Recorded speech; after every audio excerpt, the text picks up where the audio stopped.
Welcome back, and welcome to the official beginner's guide to the Batman Arkham franchise. This is a little different from my usual style, but lately I've seen a lot of new fans coming to the series for the first time, and so I thought, as a veteran of the series, having played these games since I was about 6, I'm 20 now for reference, I'd impart some of the wisdom that I've learned onto those who are just diving into this legendary series for the first time. So, let's start simple. What exactly is the Batman Arkham series? Well, at its core, it's a collection of games that track Batman's journey from his training to his second year in the Cape and Cowl, all the way through to his 16th by the time we reach the final chapter.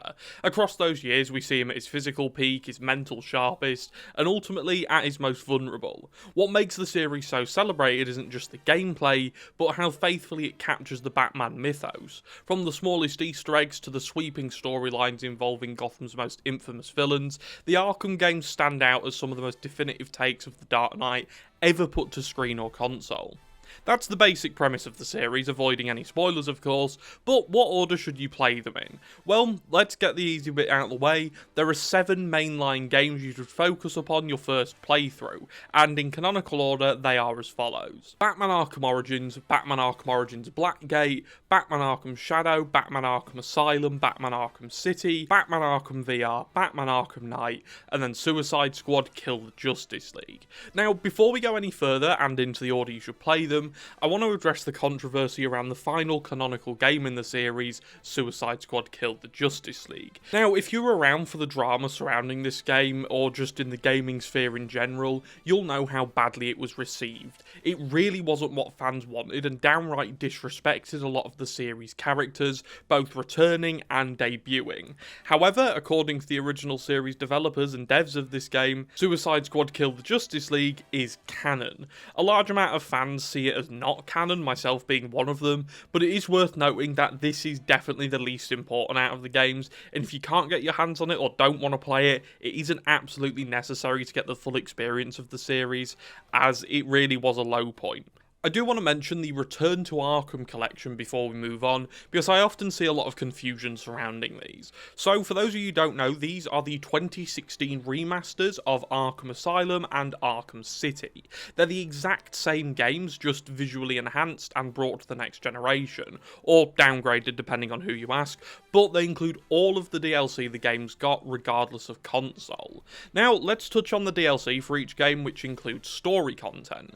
So, Arkham Asylum doesn't have any, but Arkham City includes 2 bits of DLC. The first being the Catwoman story expansion, which you should have with any version of Arkham City nowadays, whether it be the Game of the Year edition or the Return to Arkham games, and that seamlessly interweaves in the main story as you play, making it a must-play to get the whole Arkham City story. And then the Harley Quinn's Revenge DLC, which takes place about 2 weeks after the main game, and features Robin, is also in Arkham City. Staying on Robin for a second, but there's also the Black Mask challenge maps. Now, the combined minds of myself, the Atomsmith and GothamPaladin came to the conclusion that these are canon, there's no contradictions. Maybe, if you play as Robin, they seem to fit in the timeline, but they don't add anything to the story if you don't want to play through them, so don't. Although the last challenge map, taking place on a train, is pretty cool. Arkham Origins includes 2 pieces of story DLC. The first canonically being the Initiation DLC, which isn't anything groundbreaking, but it gives us a glimpse into Bruce Wayne's training to become Batman. The second, and probably the peak of Arkham's DLC in general, is the outstanding Cold Heart DLC, which takes place a week after the events of Arkham Origins' main campaign, and shows us Batman's encounter with Mr. Freeze. It gives us a very animated series-inspired look at Freeze's backstory, and overall it's a great time and features one of the best suits in the series. Batman Arkham Knight definitely includes the widest array of DLC timeline-wise, the earliest canonically being the Matter of Family DLC, which takes place even before Arkham Asylum, and that follows Batgirl and Robin taking on Joker and Harley Quinn at the Seagate amusement park. Then the next bit of DLC in the timeline is the Harley Quinn story pack, which takes place right before the events of Arkham Knight's main campaign, and you play as Harley Quinn as she breaks Poison Ivy out from Bloodhaven Police Department. Then the next DLC is the Season of Infamy DLC, which takes place within the main game of Arkham Knight and adds 4 new side missions into the game, arguably 4 of the best in the game in general,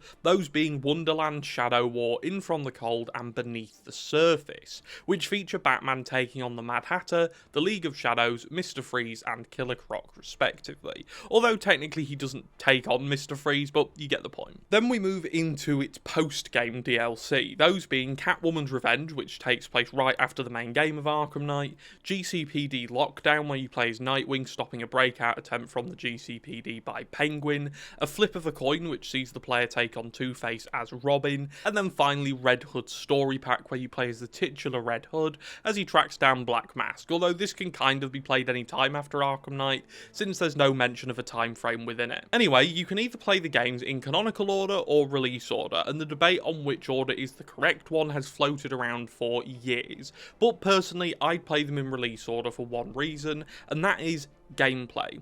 Arkham Asylum's gameplay is awesome and it feels great, but if you play Origins first, a game which used Arkham City as its base, you'll feel the difference big style and it feels like a massive step backwards. And so for that reason alone, I'd recommend playing them in release order, which is as follows: Batman Arkham Asylum, Batman Arkham City and its DLC, Arkham Origins and its DLC, Arkham Origins Blackgate, Arkham VR, Arkham Knight and its DLC, then if you want to play it, Suicide Squad Kill the Justice League, and then finally Batman Arkham Shadow. However, the timeline order is also valid but could be really jarring gameplay wise, and that, including the DLC, means you'll have to flip-flop between games, but it is as follows: Arkham Origins Initiation DLC, Arkham Origins, Arkham Origins Cold Heart DLC, Batman Arkham Origins Blackgate, Batman Arkham Shadow, Batman Arkham Knight A Matter of Family, Batman Arkham Asylum, Batman Arkham City with Catwoman's DLC, Batman Arkham City Harley Quinn's Revenge, the Black Mass Challenge maps, maybe, Arkham VR, Arkham Knight Harley Quinn Story Pack, Batman Arkham Knight and its Season of Infamy DLC, Arkham Knight Catwoman's Revenge, Arkham Knight GCPD Lockdown, Arkham Knight Flip of a Coin, Arkham Knight Red Hood Story Pack, and finally Suicide Squad Kill the Justice League and its post-launch content.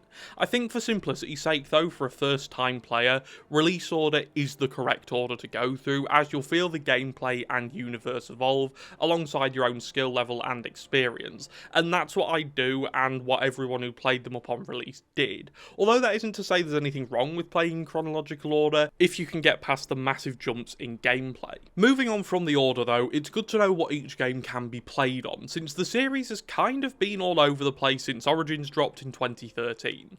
So, Arkham Asylum, City, Origins, Knight and Suicide Squad Kill the Justice League can all be played on Xbox, PlayStation or PC.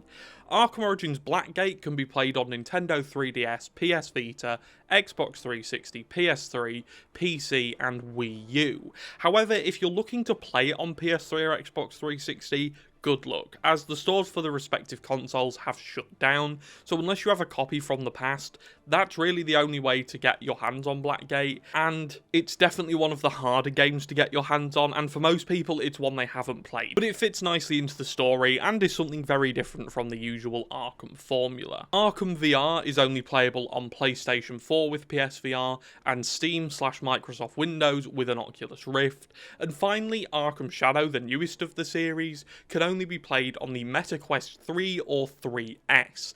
This makes it possibly the most inaccessible of the series, but if you can justify the price tag, maybe get the Quest and Shadow in a bundle or borrow a headset from a friend, because this is really good. For any new or old fans, for me, it's a must-play game. I wasn't sold on it as a VR exclusive until I played it, but it's, for me, one of the best games in the series, hands down. I also wanted to clear up some confusion on the Wii U version of Arkham City, because that exists, but this is the exact same game as the original Arkham City, but it makes more use of the Wii U's unique gameplay opportunities and gives everyone armoured suits. Yeah, I don't know why, but hey, it's here.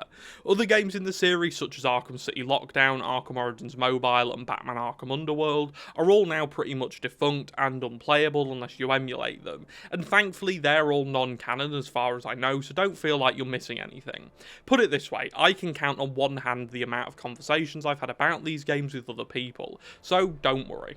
Finally, in the What's Canon section, we should touch on the comics. Arkham has had a ton of comics since its inception. I'll list them all in timeline chronology, so if you do want to really dive into them, you can, then we'll talk about them a bit more. So we have Batman Arkham Origins comic, Batman Arkham Knight Batgirl Begins, which is collected in Batman Arkham Knight Volume 2, and features Killer Moth, which makes it worth reading by itself, Batman Arkham Knight Batgirl and Harley Quinn, which is collected in Batman Arkham Knight Volume 3, Arkham Asylum The Road to Arkham, Batman Arkham City comic, Arkham Unhinged, Arkham City Endgame, which is collected in Arkham Unhinged Volume 3, Batman Arkham Knight Volumes 1 and 2, Batman Arkham Knight The Riddler's Gambit, which is a novel, Batman Arkham Knight Volume 3, Batman Arkham Knight Genesis, Arkham Knight Novelization, and Suicide Squad Kill the Justice League, Kill Arkham Asylum. Wow, so that's a lot of comics and novels, but guess what? Most people have never read them. This is because a huge amount of the stuff contained in them aren't actually seen as canon, and if they are, it's dubious at best. These comics and novels should be seen as a cool headcanon expansion for superfans of the series, where you can kind of pick and choose what fits and what doesn't. That being said, a few I'd recommend, just because I've read them and can vouch for them, are the Riddler's Gambit novel, Batman Arkham Knight 1, because that's where my profile picture comes from, Arkham Knight Genesis, and The Road to Arkham. They're just ones that stuck out to me, and I implore you, if you like the games, check the comics out, because although there are a few contradictions, they're quite fun to read if nothing else. As a side note, I just wanted to mention the Arkham movie, because yes, there's a movie too. Originally, Batman Assault on Arkham was intended to be a part of the main Arkham canon, directly tying into the events of the games, but God forbid things are that simple. The Red Hood story pack in Batman Arkham Knight mentions Red Hood taking out Black Spider, despite the fact that Black Spider had already died in this film. He's also voiced by Giancarlo Esposito, which, that's cool, I guess.